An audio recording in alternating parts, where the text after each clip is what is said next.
কর্মসূচিতে বাধা দিয়ে যারা ক্ষমতায় দীর্ঘায়িত হতে চেয়েছিল তারা আজকে বাংলাদেশে তাদের ঠাঁই হয় না।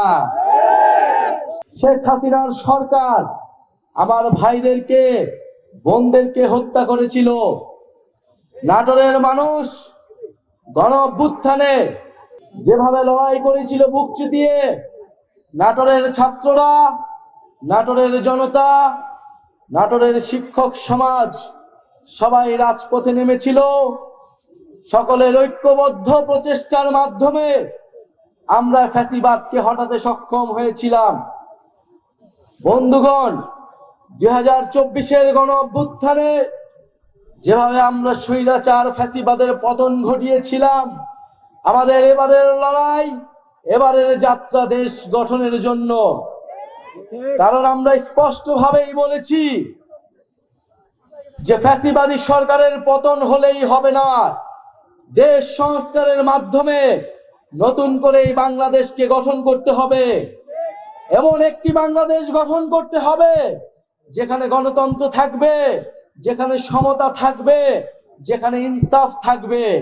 একটি দুর্নীতিমুক্ত বৈষম্যহীন বাংলাদেশ গড়া এই তরুণ প্রজন্মের, এই গণ অভ্যুত্থানের ছাত্র জনতার আকাঙ্ক্ষা। কিন্তু 5ই আগস্টের পর থেকে সেই আকাঙ্ক্ষা থেকে নানা পক্ষ সরে গিয়েছে। আমরা আজকেও শুনতে পেয়েছি আমাদের নাটোরের এই কর্মসূচিতে ন্যাক্কারজনকভাবে বাধা দেওয়ার চেষ্টা করা হয়েছে, আমাদের ব্যানার ছিঁড়ে ফেলা হয়েছে। হুঁশিয়ারি দিতে চাই, মাত্র 1 বছর আগের ঘটনা। বাংলাদেশের একমাত্র স্মার্ট সিটি বসুন্ধরা এখন আরো নিরাপদ, আধুনিকতায় আরো এক ধাপ এগিয়ে। এই ব্যানার ছিঁড়ে কর্মসূচিতে বাধা দিয়ে যারা ক্ষমতায় দীর্ঘায়িত হতে চেয়েছিল তারা আজকে বাংলাদেশে তাদের ঠাঁই হয় না। যদি এখনো শিক্ষা না নেই, যদি এখনো আমরা সেই স্বৈরাচারী ফ্যাসিবাদী সরকারের পতন থেকে শিক্ষা না নেই, তবে তাদের পরিণতিও সেই দিকেই যাবে। প্রিয় বন্ধুগণ, আমরা জানি নাটোরে কোনো ভালো শিক্ষা প্রতিষ্ঠান নেই, উচ্চ শিক্ষার কোনো প্রতিষ্ঠান নেই, আমাদের এখানে গ্যাসের সংকট রয়েছে। আমরা এত উন্নয়নের গল্প শুনেছি, কিন্তু আজকে নাটোরে আমরা দেখি এত ধরনের অবহেলা এবং বৈষম্য।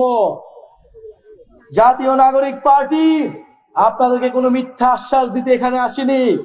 জাতীয় নাগরিক পার্টি এখানে এসেছে যেই তরুণদের, যেই ছাত্র জনতার আহ্বানে আপনারা গণ অভ্যুত্থানে অংশ নিয়েছিলেন, সেই ছাত্র তরুণরা একটি নতুন রাজনৈতিক দল গঠন করেছে। সেই তরুণরা এখন দেশ গঠন করতে চায়। আপনারা সেই তরুণদেরকে সহায়তা করুন, সেই ছাত্র জনতার পাশে এসে দাঁড়ান।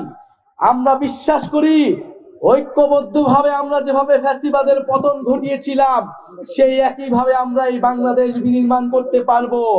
আমরা বলছি দেশের মৌলিক সংস্কার প্রয়োজন। আমরা বলছি জুলাই ঘোষণাপত্র দিতে হবে।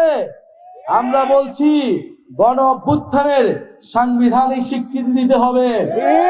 এই গণ অভ্যুত্থানে যে সকল ভাইয়েরা বোনেরা নেমে এসেছিল, যে সকল মানুষ শহীদ হয়েছিল, তাদের সেই শহীদি মর্যাদা রাষ্ট্রকে দিতে হবে।